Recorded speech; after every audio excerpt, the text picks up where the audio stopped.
Right. Hello and welcome to what's going to be a pretty heavy and maybe a little bit shitty uh, video I'm going to make. As you can guess by the title, this is more or less entirely inspired by what Liam Neeson said. If you don't know, you've been living under a rock far more uh, hidden than mine. Liam Neeson, the actor, as you can guess, was promoting a new movie.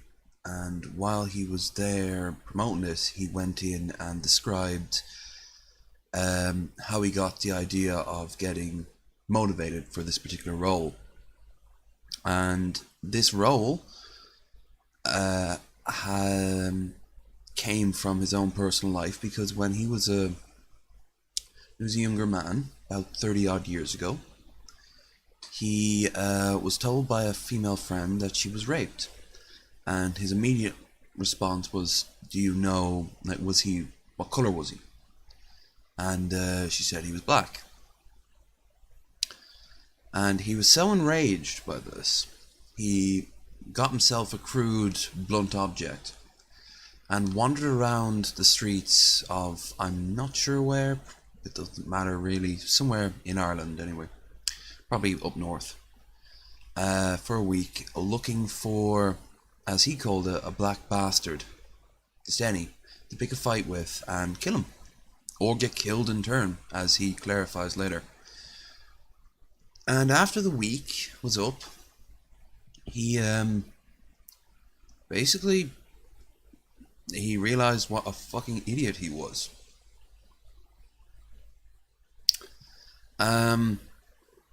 And he realized, terrible attitude. He wouldn't have run across the black guy who did it. He would have just probably attacked a random guy. Some innocent guy just wandering his own business. Maybe that guy was an absolute piece of shit, or maybe he was an absolute saint. Wouldn't have mattered. Wouldn't have been the guy, and it wouldn't have fixed the whole focus of it. Vengeance breeds vengeance. As he pointed out, he's from the north, Northern Ireland, and he should know a thing or two about that. So why am I talking about it? Well, first things first, a plug I have no problem saying. He actually worked with my dad back when my dad was alive. My dad was working on Excalibur, and a very young Liam Neeson was there. So I've always liked Liam. I've never met him or anything like that, but I've always liked him. He's always done well over here in Ireland. He was Michael Collins at one point, which is he's our national hero. Interesting movie that. Alan Rickman is in it. But I'm now just procrastinating because we have to get into the personal thing. Well, some of you might guess, I have very personal connections to what he said because I've done the exact same thing. I'm not going to mention names, because mostly it wasn't just one thing. You see, when I was a teenager, post 9/11, I was a very angry man. Very angry, very frustrated. It said a lot of things to do from a lot of different reasons. Mostly to do with my growing disillusionment with being who I was. My isolation from everyone else. I didn't have that many friends. My Asperger's, of course, meant that socializing was a bit tricky, and also not understanding a lot of things made it very tricky. Makes it very tricky to this day. But at the time, early 2000s, early to mid 2000s, what was going on in the world? A huge wave of Islamophobia and a higher degree of hating of immigration. But to stoke that, we would see the worst elements of the Islamic world. We'd hear tales of, not ISIS, this was before ISIS, Al-Qaeda raping women and blowing up churches. And you'd see people here in the West who have the right to say whatever the hell they like, saying stuff like kill off all the white men, rape all the white women, breed out the white race. And yeah, I just latched onto hatred of Muslims and black men and Eastern peoples. Not so much Orientalish, like Chinese, Japanese. It was, or Indians for that matter. It was a growing hatred of black people for being what I consider to be the worst elements of our societies. What I considered. This is all past tense. I just want to make that abundantly clear. And there's going to be a moral here. And it would get more and more, so more and more into it. And where I would just start seeing the worst elements from media, or the one in the billion horrible ghetto gangsta. And of course, the other end of the spectrum was, of course, the Islam. Well, I'm sure a lot of people watching this know people who, you know, they look at anyone with a beard and a turban with suspicion. A woman with a burqa, they want to rush over and just pull it off her. And I felt like that. I also didn't act on it, but yeah, they were the worst things, because you see, Liam figured this shit out in a week. It took me a year. And in that time I talked to other people. Little known fact about Ireland, we're very forgiving of right-wing extremists. We're very forgiving of them.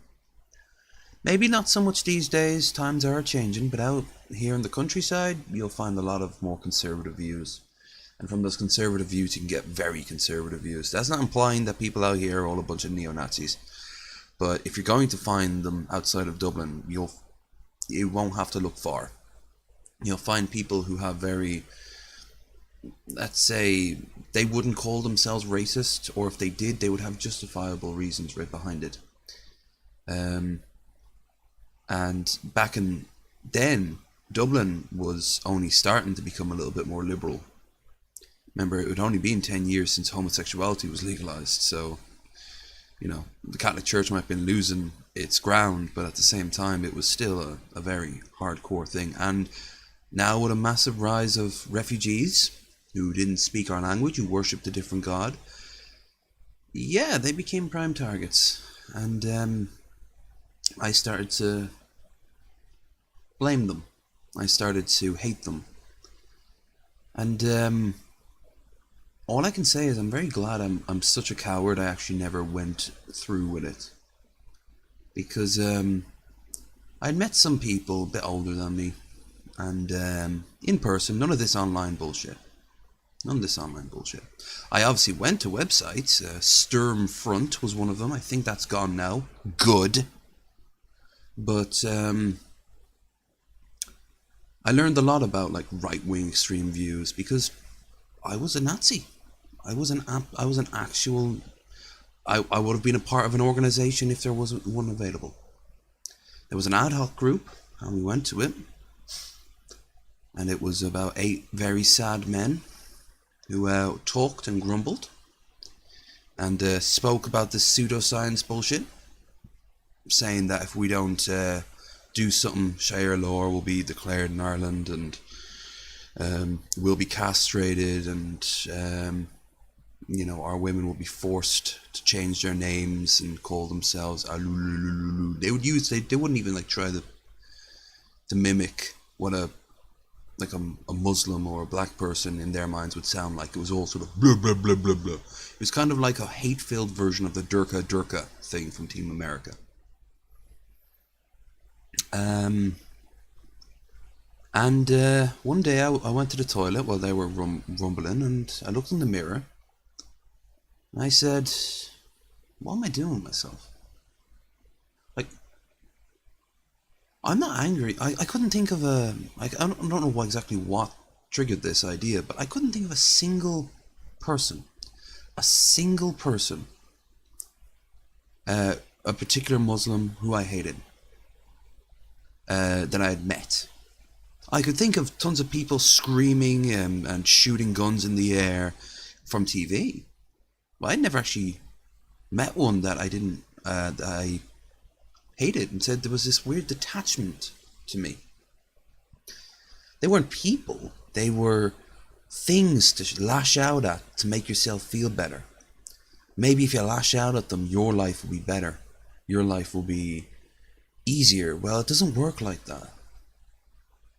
You know, my problems had nothing to do with 9/11, nothing to do with the rise of African immigrants, nothing to do with anything except for myself.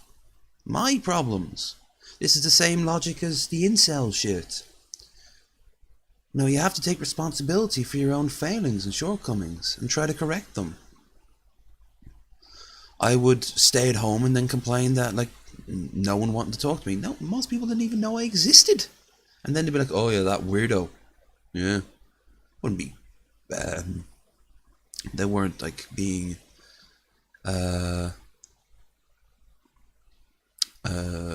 picking on me or anything. I really was a fucking weirdo. And let's be honest here, I was probably starting to show some signs of some pretty horrible attitudes. So I reined it in. I left the group and I didn't respond to their calls and they didn't follow up. I heard they went to a gay pride and started hurling stones. I don't know what happened afterwards.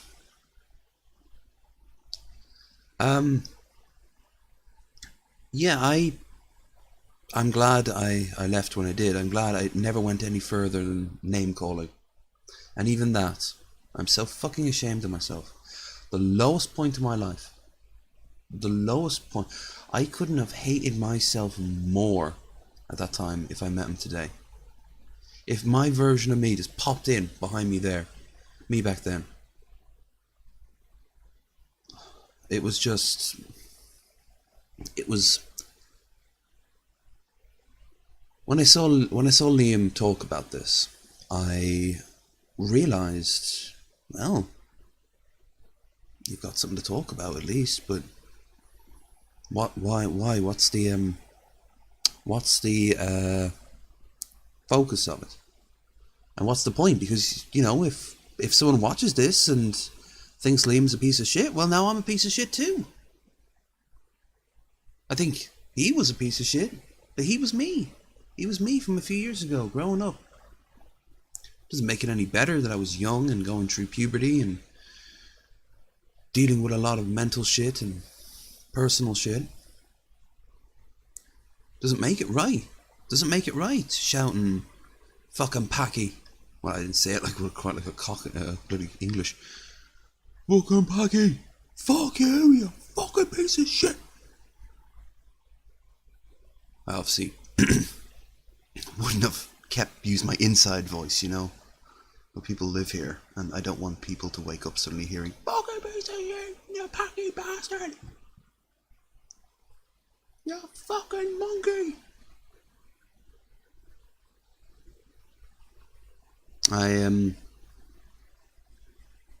I'm so glad I got over it. And I learned a lot. I learned a lot what I didn't want to be. And that was helpful in a lot of ways. I started to realize that if you're going to hate a group, well, why? Why hate a group? Oh, because they're different than us. Oh, because they're different than us. Because they have these bad elements. They have these bad elements. You see, dialogue. One huge thing about someone on the extreme right, or even on the extreme left, is that dialogue, excuses, breaking down shit, is seldom on the table. Instead, they generalize. Because they're dehumanizing them. To say that there are thousands of refugees coming into the country each and every year, and they're coming for your job, and they're coming for your women, and they're coming for your culture, and they're coming for your alcohol. No, they're not. If there is one of those people coming in, because those people do exist, they're just as hate-filled as that little skinhead I was when I was a teenager. But they're so minuscule. There's only one in like 1,000. More.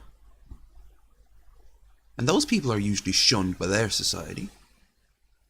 No matter what extremists might think. There's some sort of conspiracy going on. There is no conspiracy. There's no hidden agenda to justify hating the way you hate. So getting back to Liam, him standing in the street looking for a black bastard to kill. No different from me screaming raghead at a guy just walking down the street. He had in fact, he had a more personal reason to do it. Imagine if I had gone through with that. We wouldn't be having this conversation now. Even if I got away scot-free, my life would be very different. That person, if I went through and like attacked someone, or if they defended themselves, who knows what would have happened? I could have got my arse kicked. I could have died. They could have died. We both could have gone to jail. At least in jail, maybe I would have been able to find peace, because I probably would have then been committed for that shit. I would have just been locked down, a little skinhead for the rest of my life. Enter your bold jokes here. I am so ashamed of that part of my life. But I am glad that I did it. As in, I'm glad I figured the shit out when I had a chance. And I also learned how to start compartmentalizing, breaking shit down, and asking, why do people do what they do? It's usually out of fear and misunderstanding, on any side of it, on most arguments. Impotent rage. That's something that I noticed with Liam. I could sense he would have felt so impotent, so useless. His friend was raped. Maybe he can get a little bit of back by just smacking in some guy's skull.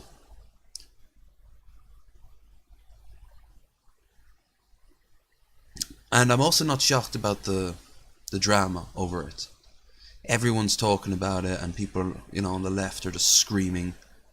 And a few people aren't screaming, they're defending him, and I like that. I like the way a lot of people understand. A lot of black people too are like, yeah, I get what he's talking about. I get what he's talking about. And it's good that he knows why that was wrong. That was, in fact, a very brave thing for him to do. He must have realised the backlash.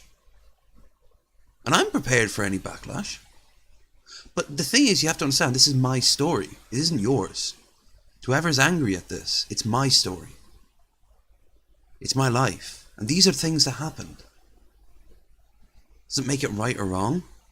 Honestly, it makes it wrong for the most part. Until it's right. And I'm just lucky it never got any harsher than harsh words. But even that, it's filth. If I could meet those people I insulted, the gay people, the blacks, the Pakistanis, or Arabic, or anything. Like, I don't know what they were. To me, it was just a Paki. The different. They were the different. They were not us. If I could talk to them now, if they ever hear this, that teenager died. He had a very short, angry life, and he's dead. And while sorry can't fix it, it's all I can do. So I'm sorry. And I'm sorry if someone unsubs for me. I'm sorry if somebody starts calling me a bigot. I'm sorry you feel that way. I know I'm not a bigot. I have my views, but they're not those. They're not those anymore. People change. People grow, and it's moments like that that help you grow. We learn from our mistakes. It's how we can do better. And that was the worst, one of the worst mistakes in my life, and probably the darkest point of my life. But what do you guys think? The comments are down there below. Um,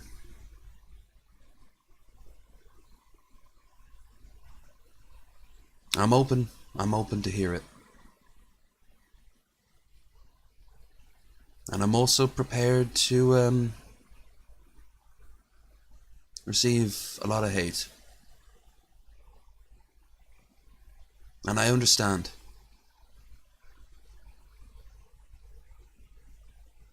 But one more thing I forgot to mention. I know because it's current, I'm kind of jumping on a bandwagon right now. Everyone having their opinion on this guy.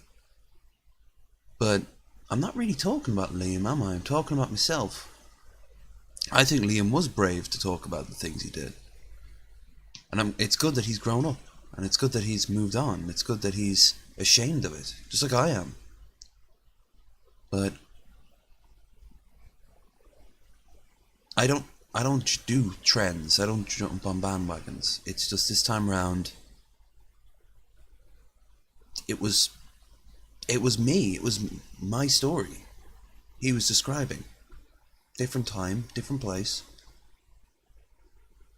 And then I realized, well, if someone learns from this, if someone's in a bad spot right now, full of rage and anger, angry at the government, angry at a particular group, angry at a particular religion, angry at your parents, angry at your job, angry at the person you thought you'd spend the rest of your life with, angry at yourself, that anger is simply a declaration that you are frustrated. And getting enraged will probably just make it worse. You need to ask yourself, why are you angry? Why is the world like this? And what can I do to change it? And if that means altering your life in some major way, cutting people out of it,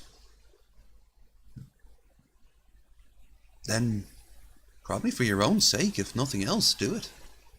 I did. And I might even have to do it again one day. For a different time, a different place. The difference is this time I'll spot the signs. Because it's not over until you're dead. So you're going to learn stuff until the day you die. The real question is what you do with the information once you have it. So, yeah. That's me. Like I said, comment down below. And we'll see how this goes down. Like I said, say your piece, no matter how supportive or not supportive, indifferent, or very heavily engaged. It's up to you. I am interested to hear your feedback, but frankly, I'm not even 100% sure why I'm doing this. I just thought I might as well tell the story. I might as well tell the life lesson. So, yeah. See ya.